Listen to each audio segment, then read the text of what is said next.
பார்த்ததுண்டா தன் வீடு பார்க்காமல் வாழ்வு பார்க்காமல் நாடு முன்னேற நாளும் உழைத்தவனை நாடு பார்த்ததுண்டா. அன்னை தமிழுக்கு என் முதல் வணக்கம்.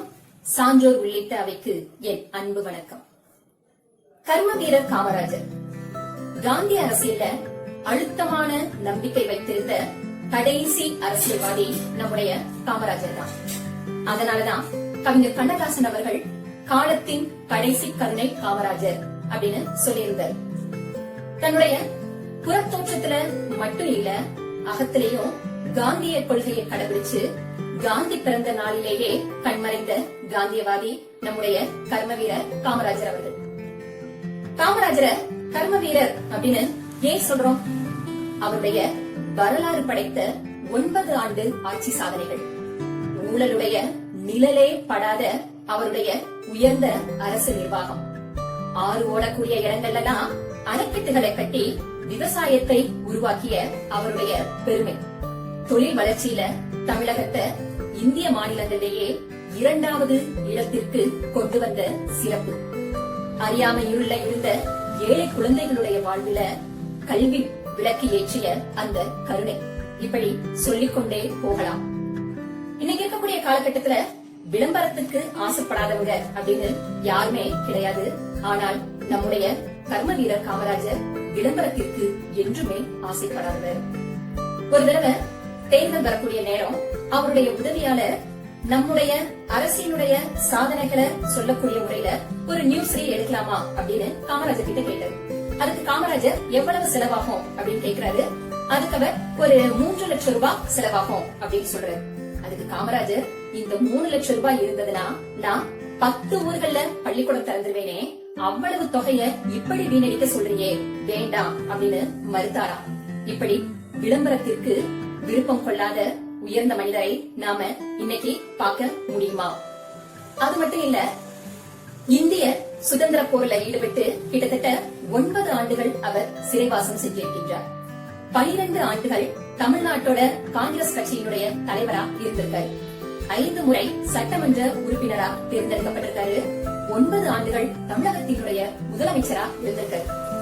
இந்திய தேசிய காங்கிரஸ் தலைவரா இருந்து தாம் பிரதமராவதற்கு வாய்ப்பு இருந்துமே 2 பிரதமர்களை உருவாக்கி கிங் மேக்கர் அப்படின்னு உலகம் முழுவதிலும் கொண்டாடப்பட்ட ஒரே தலைவர் யாரு அப்படின்னு பார்த்தா நம்முடைய கர்ம வீரர் காமராஜர் தான். அவருடைய இந்த சிறப்புக்கெல்லாம் காரணம் என்ன அப்படின்னு பார்த்தோம்னா, விருப்பு வெறுப்பு, நண்பன் பகைவன் அப்படிங்கிற எந்த ஒரு பாகுபாடுமே இல்லாம தன்னுடைய பதவியினுடைய பணி என்ன, தன்னுடைய லட்சியம் என்ன, அதை மட்டும் மனதில் வைத்துக் கொண்டு தன்னுடைய மந்திரி சபையை அமைத்ததுதான் காரணம் அப்படின்னு நாம சொல்லலாம். அது மட்டும் இல்லாம தன்னுடைய வாழ்க்கை முழுவதுமே மக்களுக்காகவே, மக்களினுடைய நலனுக்காகவே அப்படின்னு வாழ்ந்தவர் பெருந்தலைவர் காமராஜர். 1955ல ஒரு தடவை இயற்கை சீற்றம் வருது. அந்த இயற்கை சீற்றத்தால பாதிக்கப்பட்ட பகுதிகளை பார்க்கணும் அப்படிங்கறதுக்காக கார்ல அவர் போறாரு.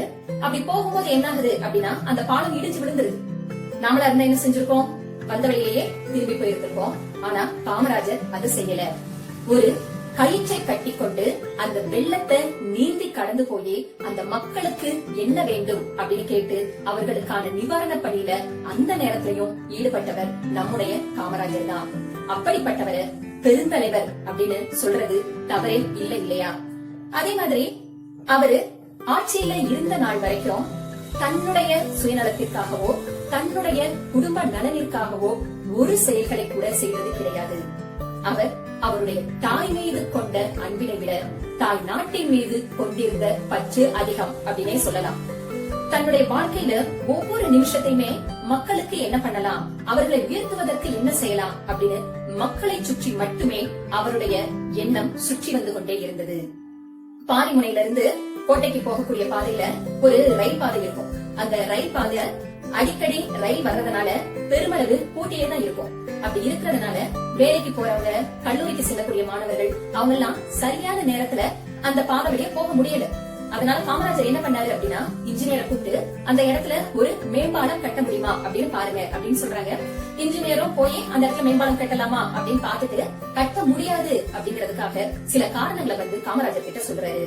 அப்ப காமராஜர் சொன்னது, அரசு அதிகாரிகள் மக்களினுடைய தேவை என்ன அப்படின்னு பார்த்து அந்த தேவையை பூர்த்தி செய்வதற்கு எதை செய்யணுமோ அதை செய்யணுமே தவிர செய்ய முடியாது அப்படின்னு சொல்றதுக்கு அதிகாரிகள் தேவையில்லை அப்படின்னு சொல்லிட்டு அவர் கேக்குறாரு. அந்த இடத்துல மேம்பாலம் கட்ட முடியாது சரி, ஆனா சுரங்கப்பாதை கட்டலாம் இல்லையா அப்படின்னு அவர் கேக்குறாரு.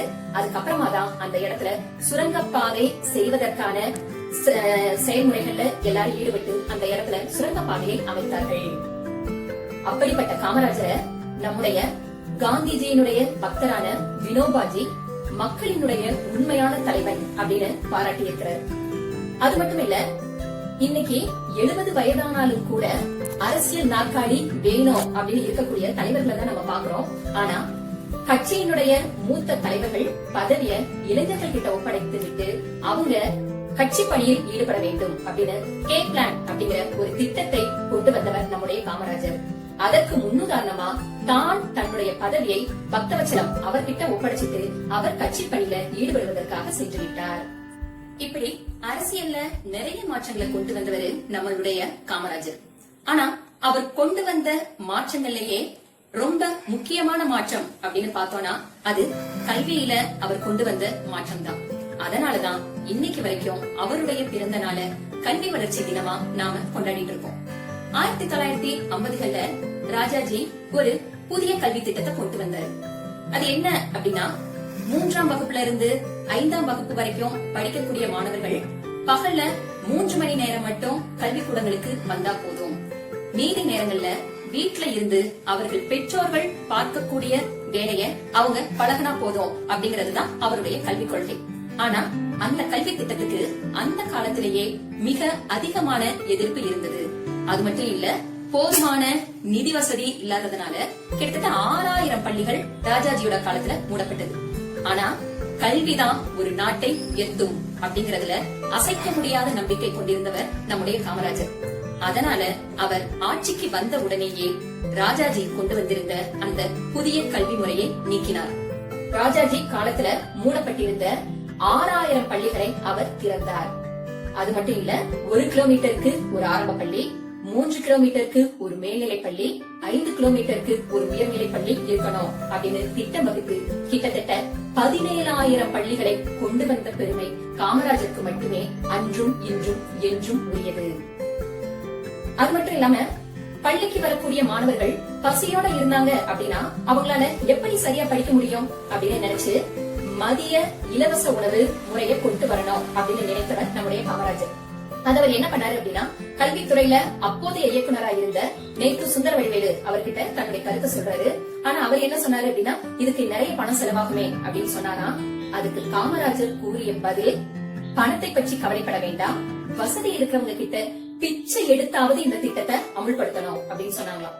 நல்லா யோசித்து பாருங்க, ஒரு நாட்டினுடைய முதலமைச்சர் மக்களினுடைய நலனுக்காக பிச்சை கூட எடுக்க தயாராக இருக்கிறேன் அப்படின்னு சொல்லக்கூடிய ஒரு நிலைய இன்னைக்கு வரைக்கும் நாம வேற யார்கிட்டயாவது பார்க்க முடியுமா? அது மட்டும் இல்ல, கல்வி வளர்ச்சி அப்படிங்கிறது பள்ளிக்கூடத்துல போய் படிக்கிறதோட நின்னு போயிடக்கூடாது, மற்ற நேரங்கள்லயும் மாணவர்கள் படிக்கணும் அப்படிங்கிறதுக்காக ஒவ்வொரு ஊர்லயுமே அந்த ஊர்ல இருக்கக்கூடிய மக்களை கொண்டே நூலகங்களை திறப்பதற்கு பெரும் முயற்சி செய்தவர் காமராஜர். அதனாலதான் அவருடைய ஆட்சி காலத்துல 618 பொது நூலகங்களும் 12 மாவட்ட நூலகங்களும் திறக்கப்பட்டது. இப்படி சமூக தொண்டையே பெரிதாக நினைத்து வாழ்ந்த அவர் கடைசி வரைக்கும் திருமணம் செய்து கொள்ளாமலேயே வாழ்ந்தார். ஒரு நாட்டோட முதலமைச்சரா இருந்தாலும் கடைசி வரைக்கும் ஒரு வாடகை வீட்டுலதான் அவர் இருந்தார். அவர் இறந்தப்போ அவருக்குன்னு சொந்தமாக இருந்தது ஒரு சில கதர் வேஷ்டி சட்டைகள், பாக்கெட்ல ஒரு 150 ரூபாய் பணம் மட்டும்தான். இப்படிப்பட்ட ஒரு உண்மையான நேர்மையான இன்னொரு தலைவனை நாம சந்திப்போமா அப்படிங்கிறது நிஜமாவே சந்தேகம்தான். இப்படிப்பட்ட கர்ம வீரர் காமராஜர் அவருடைய பிறந்த நாள கல்வி வளர்ச்சி தினமாக கொண்டாடுறது சரிதானே மாணவர்களே? நன்றி, வணக்கம். உன்னை போல் தலைவர் உண்டோ உழைப்பாரே உயர்ந்தவரே, உன்னை போல் தலைவர் உண்டோ உழைப்பாரே உயர்ந்தவரே, அன்னை சிவகா அன்னை சிவகாமி பெற்ற ஆசியாவின் திருவிளக்கு உன்னை போல் தலைவர் உண்டோ உழைப்பாரே உயர்ந்தவரே